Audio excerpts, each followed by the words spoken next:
Alors voici l'aspect de la bouture, un mois après le bouturage, bouturage qui a été effectué le 30 octobre. On peut constater que le plan est bien vigoureux, il a conservé sous l'ambiance protectrice toute sa vitalité.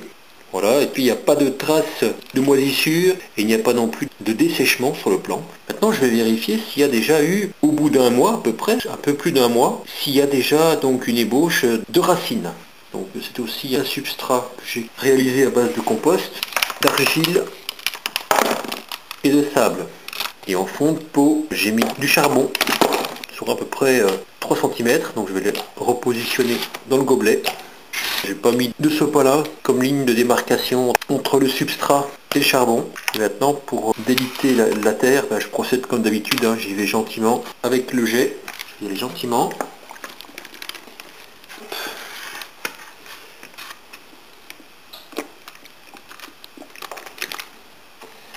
Donc ça va être un peu la surprise.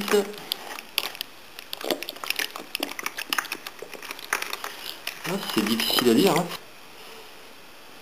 J'ai pas l'impression qu'il y a des racines. Pourtant la bouture, au bout d'un mois, elle a conservé sa vitalité. Ah si. Donc j'ai l'impression qu'il y a bien une petite racine, une ébauche de racine qui se trouve là.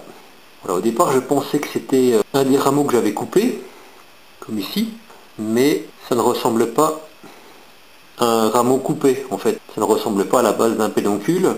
On voit que la base du pédoncule était là, et de ce vestige ont bien émergé donc une ébauche de racine. Voilà, donc ce qui explique la raison pour laquelle la bouture est toujours en pleine vitalité.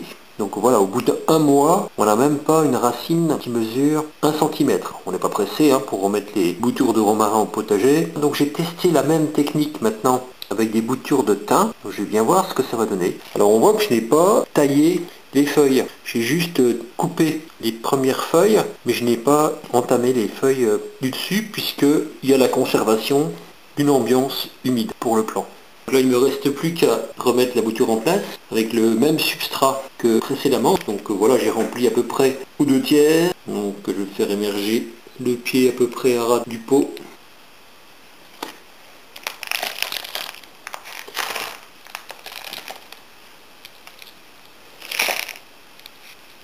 Et voilà.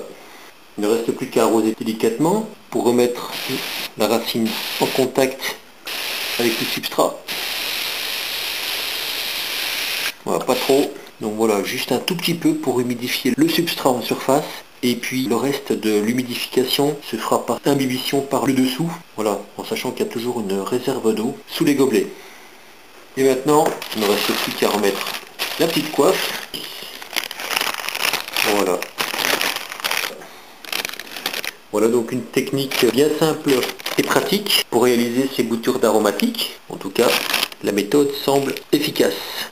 Voilà, donc j'espère que cette petite vidéo vous aura été utile pour réaliser des boutures d'aromatiques. Et donc moi je vous dis à très bientôt pour de prochaines vidéos.